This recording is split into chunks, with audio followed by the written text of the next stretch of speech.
Les abonnés, l'histoire triste de Assalfo. Regardez la vidéo. Tout est parti de rien pour être là parce que c'était même pas évident que nous soyons là aujourd'hui. Même pour aller en studio, on n'avait même pas le transport. Si je vous raconte l'histoire du premier Gaou, c'est grave puisqu'on fait un album qui connaît pas de succès. Puisque le premier album de Magic System, c'est pas Premier Gaou, c'était Papitou. Donc l'album ne connaît pas de succès. Et vous savez très bien qu'en Afrique, quand tu fais un album qui connaît pas de succès, les producteurs ne se bousculent pas à la porte. Donc j'appelle celui qui avait fait le premier album, qui est David Taïro. Je l'appelle, je lui demande, mais est-ce qu'on peut venir en studio pour faire une chanson? Mais on n'a pas les moyens, est-ce qu'on peut venir en studio? Et ce dernier dit, oui, vous pouvez venir, mais il faut être là à 20h.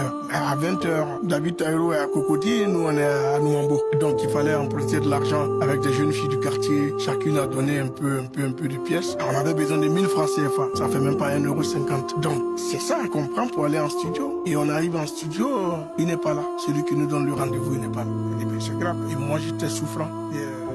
J'étais mal en point, j'ai fait des efforts pour arriver, il n'est pas là. Donc le gardien dit, il est rentré, donc il faut que vous rentrez. J'ai dit, mais je suis malade, je peux pas. Laissez-moi me reposer avec mes gars ici. Si le balèze descend, on va retourner chez nous. Et c'est là qu'on dort dans le garage, là.